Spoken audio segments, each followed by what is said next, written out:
Assalamualaikum warahmatullahi wabarakatuh. Bismillah, alhamdulillah, wassalatu wassalamu ala rasulillah Sayyidina Muhammad ibn Abdillah wa ala alihi wa sahbihi wa mawala.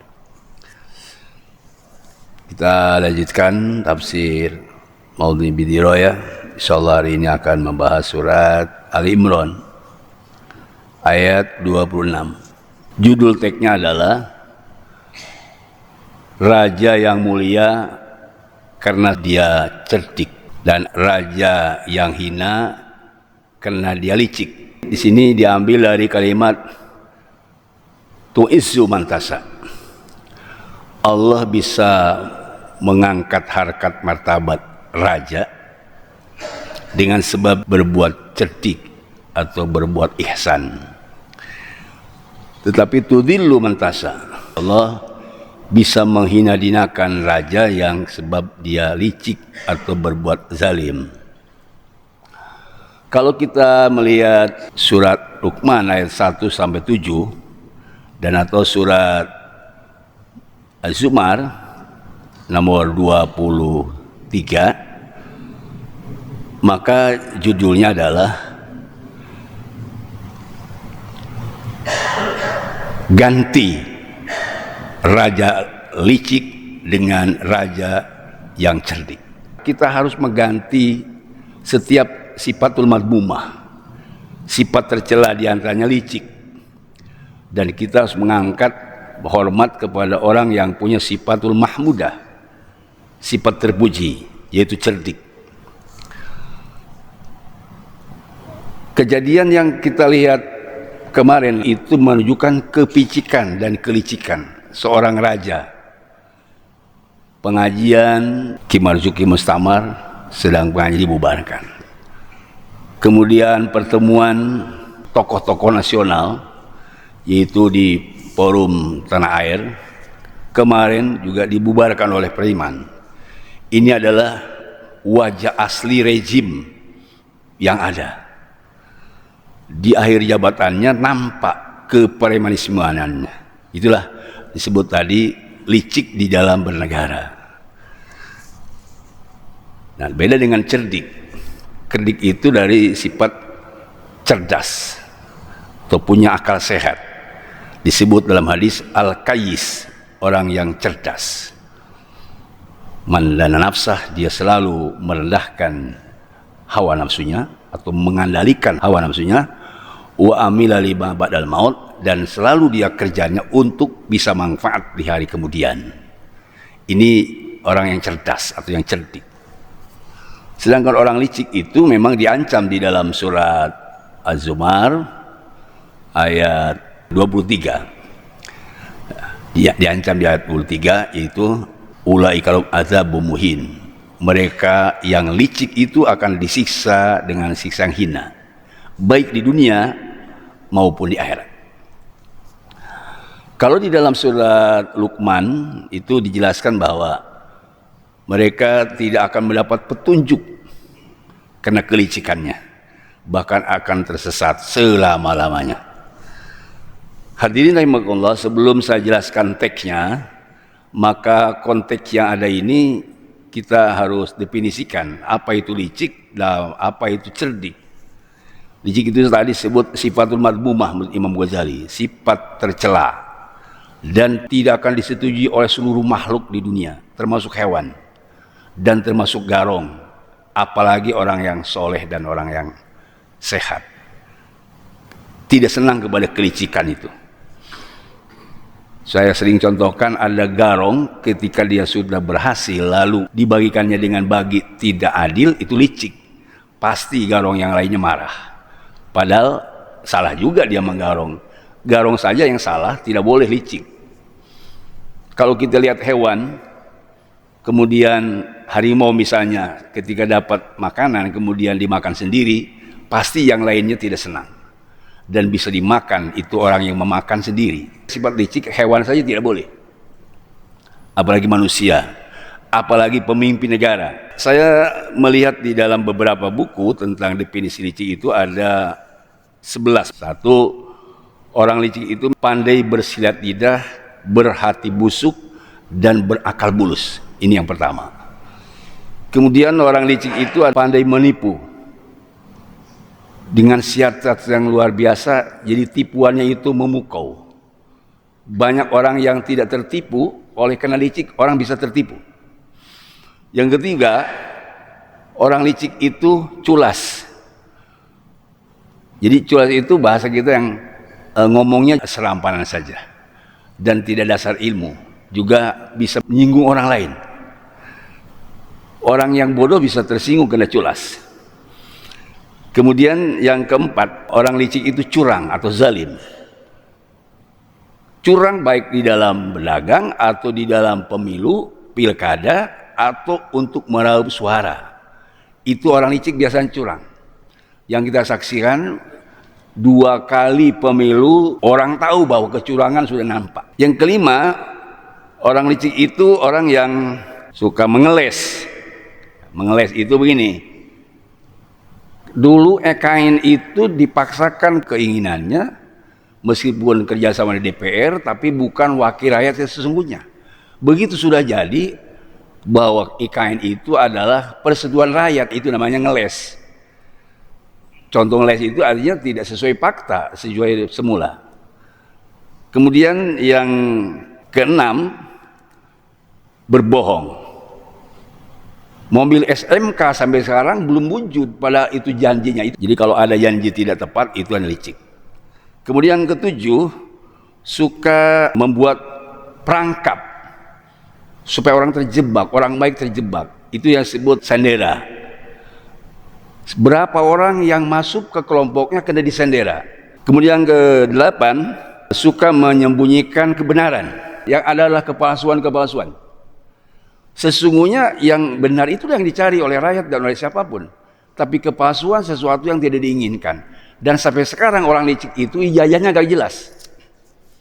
Padahal tidak boleh, harus jelas. Nah, itu contoh yang ke-8. Ya. Yang ke-9 songong. Dan yang ke-10 sombong. Ya, itu sudah dalam surat Luqman, mustakbiro. Nanti kita jelaskan. Dan yang ke-11 egoistis atau egosentris, ingin menang sendiri. Biar rakyat rugi, yang penting keluarganya sukses. Nah, itu orang egoistis. Jadi egosentris itu adalah sifat tercela. Apa itu egosentris? Suatu perhatian yang berlebihan pada dirinya, sehingga orang lain tidak harus eksis.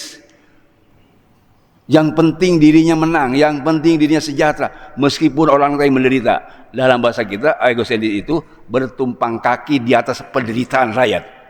Itu orang egosentris namanya. Ya, kalau di Quran itu kan ada basiro, super ego, itu yang baik. Tapi egosentris sesuatu yang tercela. Jadi ada basiro, super ego yang memang ada pada diri kita, keyakinan yang mantap, sehingga kita melihat kebenaran. Sedangkan orang egosentris tidak melihat kebenaran, yang adalah kejahatan. Siapa sebenarnya orang yang cerdik? Tentu saja cerdik itu az-zaka atau al-fatona, kecerdasan, cerdas. Tadi dibaca sebuah hadisnya, dalam definisi hadis itu al-kais mandana nafsa, orang cerdas itu orang cerdik selalu dana nafsah. Hawa nafsunya tidak diutamakan, tetapi dia selalu mendahulukan ketaatan. Itu untuk amilah li babal maut, amalnya yang soleh berdasar iman untuk bisa manfaat setelah dia wafat atau setelah mati. Itu namanya orang cerdas. Jadi definisi kecerdasan itulah yang harus dijadikan syarat untuk jadi, apalagi presiden ya, syarat kecerdasan itu. Mau jadi guru, mau jadi apa, harus cerdas. Kalau tidak cerdas, itu tidak sesuai dengan norma-norma syar'i yang sudah dicontohkan oleh Rasulullah SAW. Memang kalau kita bedakan antara cendekiawan dengan ilmuwan, kalau ilmuwan itu banyak ilmunya, dan belum tentu dia cerdas. Kalau cerdik itu ilmunya memang nggak banyak, tetapi dia mampu menyelesaikan persoalan yang ada di hadapannya, dan dia bisa cepat untuk mengambil keputusan, serta bisa merealisasikan apa yang ada pada ilmunya, terampil jelas. Itu namanya orang cerdik. Jadi orang cerdik itu beda dengan tadi orang pintar. Makanya disebut ulil albab, hati, spiritual, dan logika. Itulah orang cerdik. Disebut akal sehat dan spiritualitas tinggi. Ini yang diharapkan oleh kita, baik itu istri, suami, minantu, guru, apalagi kalau memang presiden, itu harus orang yang cerdik. Lagi-lagi karena dia tidak menggunakan logika, tidak menggunakan akal sehat. Tapi yang terjadi pada saat ini adalah menggunakan kekerasan fisik, disebut premanisme. Apa yang dimaksud mereka itu? Menghalang-halangi orang sedang diskusi. Mereka tidak berguna fisik, orang tua-tua semua. Tetapi karena keluar aslinya, saya akan lawan. Nah, itu saya bilang soal dulu, itu ternyata preman, orang yang melawan itu. Sebab kalau orang yang cerdas bukan melawan, berdiskusi, berdialog. Wajadilhum billati ahsan. Jadi kalau cerdik itu tidak bisa dengan fisik, tetapi dengan logika. Dengan fisik adalah kekuatan preman, melanggar aturan wala tufsidu fil ardi ba'da islahiha. Tidak boleh dirusak setelah Allah membuat kemaslahatan. Baik dirusak yaitu fisiknya, apalagi dirusak mentalnya. Jadi premanisme itu yang berjiwa tadi kekerasan tanpa ada alasan. Surat Ali Imran ayat 26. Al-Izzah, kemuliaan itu bil ahlakil karimah. Kalau di dalam surat Luqman tadi itu adalah Al-Muhsin. Muhsin itu orang as-suada, orang yang bahagia. Karena itu di sini disebutkan Allahumma malikal mulk tu'til mulka man tasha. Bisa saja Allah berkehendak itu untuk memenangkan, memberikan kekuasaan kepada Nabi Muhammad SAW. Sebab apa? Tadi biadikal khair, dengan apa kekuasaan Allah segala kebaikan itu. Bahwa Allahumma malikal mulki itu sebenarnya kan waktu itu kan kekuasaan ada di Romawi dan Persia. Di dalam berbagai tafsir Rasul Muhammad SAW berjanji kepada umatnya, kita akan menguasai Persia dan Romawi. Meskipun dicemoohkan oleh kaum munafikin, ternyata apa yang disebutkan Nabi ya terwujud. Romawi dan Persia bisa dikuasai oleh Rasulullah SAW. Terutama itu kaum-kaum yang egosentris tadi itu. Egosentris yang hanya mereka saja yang menang, yang mereka saja yang baik, seperti orang Yahudi. Mereka tidak menganggap ada kelebihan yang lain. Ternyata Yahudi yang tadi ego terhadap kekuasaan bisa dikalahkan. Makanya Nabi itu kan menurut mereka tidak boleh dari Ismail, harus dari Ishak. Ternyata Allah mengutus Nabi bin Arab dari Jurhum atau dari Ismail, Nabi Muhammad SAW. Ini menjawab tentang kesombongan keangkuhan orang Yahudi. Berikutnya kita juga harus melihat bahwa apa itu malikal mulki. Mulki itu asalnya ada al-arsy, ya, Dzul Arsyil Azim. Mulki itu kerajaan besar. Taurat, Zabur, Injil dijelaskan Ana Allah, aku ini Allah. Malikal muluk, aku ini rajanya segala raja. Wa malikal malik, dan aku raja yang menjadi raja nanti.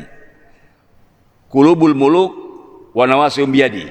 Semua hati raja-raja itu, pikiran-pikiran raja semua di dunia itu ada pada kekuasaanku.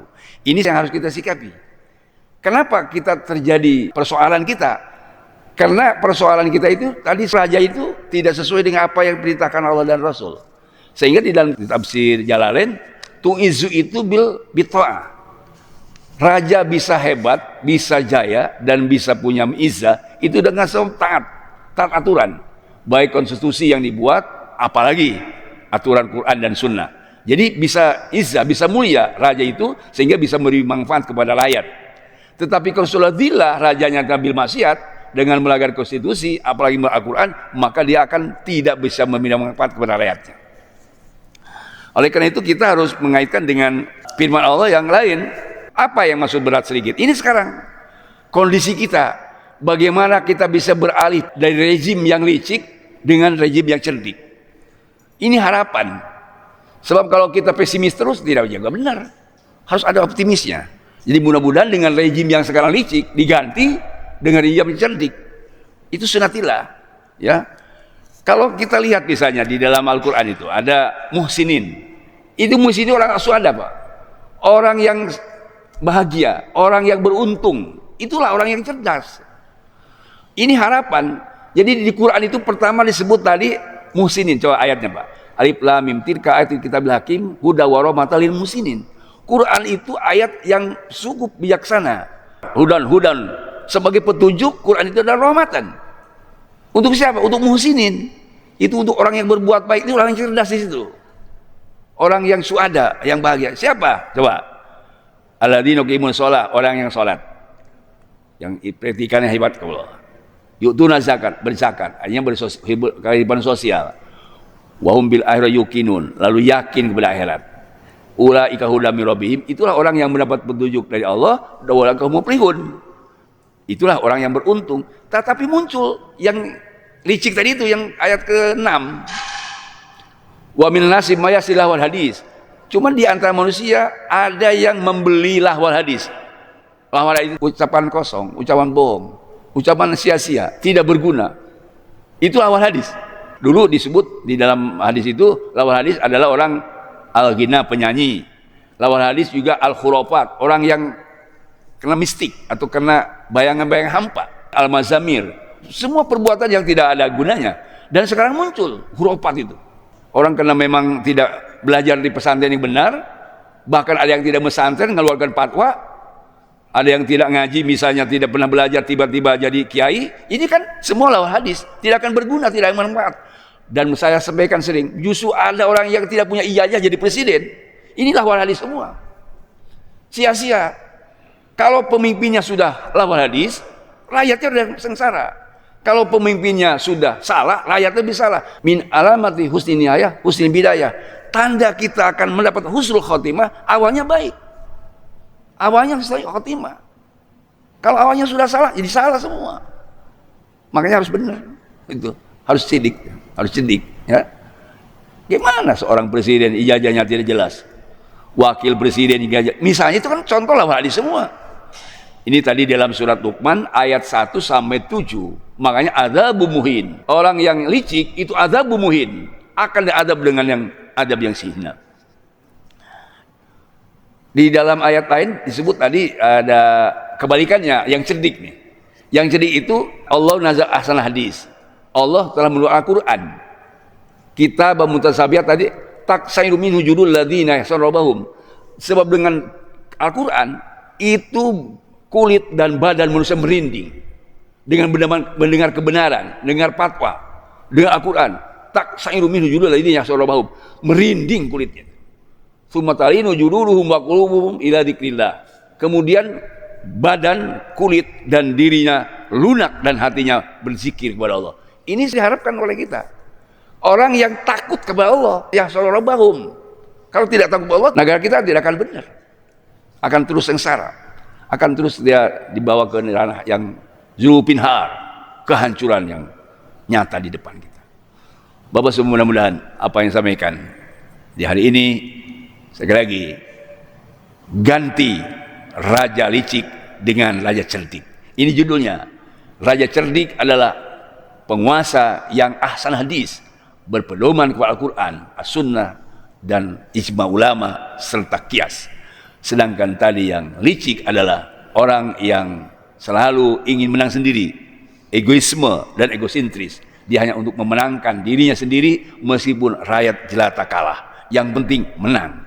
Premanisme yang sekarang muncul ini akibat kelicikan para pemimpin. Kita mengharap dalam pertemuan ini mudah-mudahan Allah Subhanahu wa taala memberikan jaminan kepada kita bagi bangsa Indonesia yang muslim supaya kita tetap dipimpin oleh pemimpin yang cerdas, pemimpin yang cerdik, yang sidik, tabligh, amanah, fatona.